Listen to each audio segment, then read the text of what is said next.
No, just gonna move over to offense. I think the tackles, I don't know how much time we need to spend on Blake Fisher and Joe Alt. But I think the question is, does Notre Dame have what it takes at guard? And I mean, we know what you got at center with Zeke, but all the talk was Billy Schrauth, Andrew Kristofic early in camp, and now it's Spindler and Pat Coogan's been a little bit of a surprise. I'd say that's probably the top storyline from camp.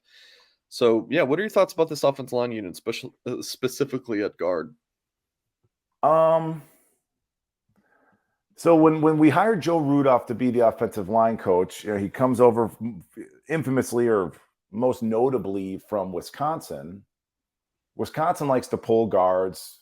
In Notre Dame's recent past, we hadn't really done so much of that. It was a lot of inside zone, those duos. Like you just didn't see our interior linemen out in space.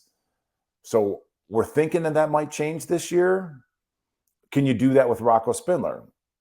Rocco Spindler, and I've said it since we saw his high school film, I was never that high on the kid because he had big, heavy, just cement bricks for feet. So I don't know if you can get a guy like that out on the move. Maybe Coogan's more of your pulling guard. Coogan's a Chicago League Catholic kid, so I'm rooting for him. Mm-hmm.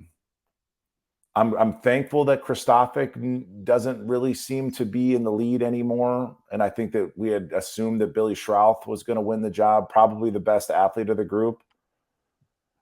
This is another position, Mike, where I don't think this is going to be set in stone. If I go back to like the defensive side of the ball, I think you might see some interchangeability at nickel, and I think you might see some interchangeability at guard. I don't think that this – I'm not saying it won't be or that it is, but might you see Coogan week 1 and 2, and then maybe they insert Kristofic back in? I don't know. I don't think that this is set in stone. Does that, like, because the offense line usually is, barring injuries, the one spot that is set in stone more than any other. I mean, quarterback, but then does that concern you at all that they don't have that time to mesh, or are you fine with, changing in and out guys?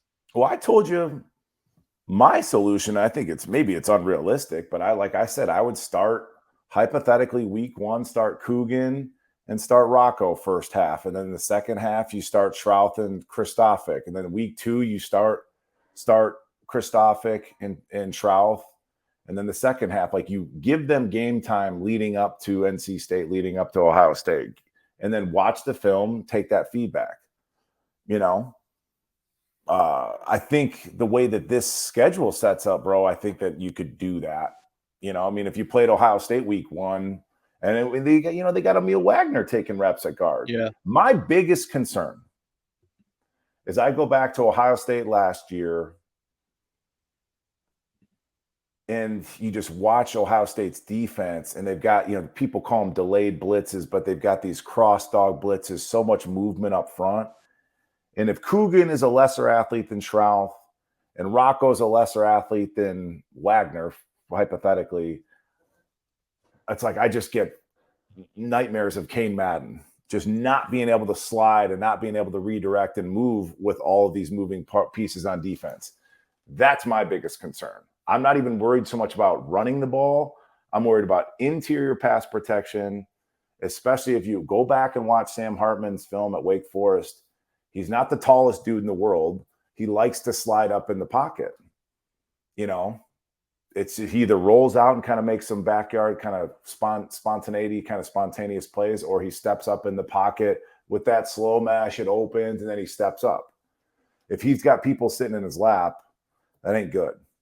So to me, if I'm critiquing or what's the metric for how we're going to pick our starter, who's moving laterally, because you're going to see it that Ohio State game. That's my biggest fear. Do you have a preference on who your starting 5 would be? No, because I haven't seen enough, honest to God. Okay.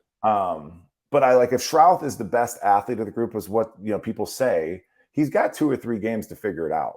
To me, I think the risk is worth the reward there athletically. And like a Wagner, it's like, dude, to me, I've always said at interior, at any offensive line position, play the biggest, best athlete you can. I still think Jagasaw is going to start a couple games before the end of the year. You've been saying that, yeah. I mean, the dude's a freakazoid. He's a freakazoid.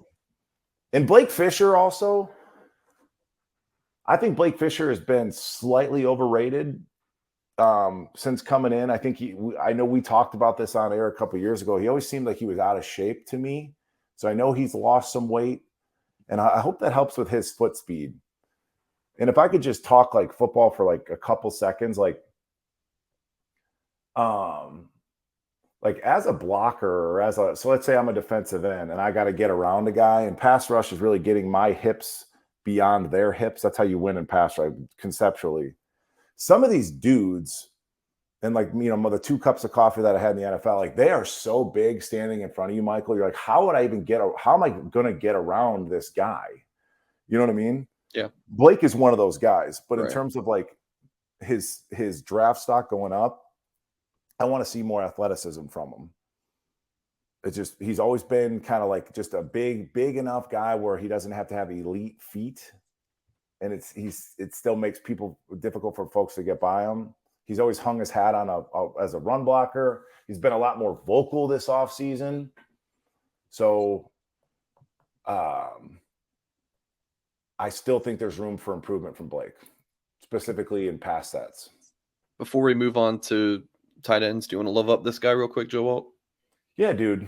Has anybody seen Joe Alt, Mitch Evans, and who's the new tight end, the freshman tight end we got? Is it Cooper Flanagan? Flanagan, yeah. Has anybody seen Joe Alt, Mitch Evans, and Cooper Flanagan in the same room together? I half kid, but they look identical. They look like they could be, triplets. Yeah, man. I mean, Joe Alt, captain. Congratulations to Joe. Stay healthy. Go get your money. He's going to make a lot of money.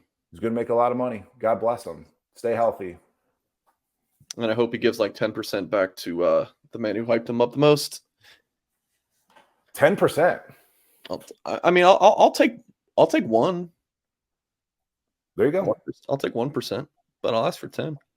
You got to start high. Yeah, I get it. Yeah. As much leverage as you have, you got to start high.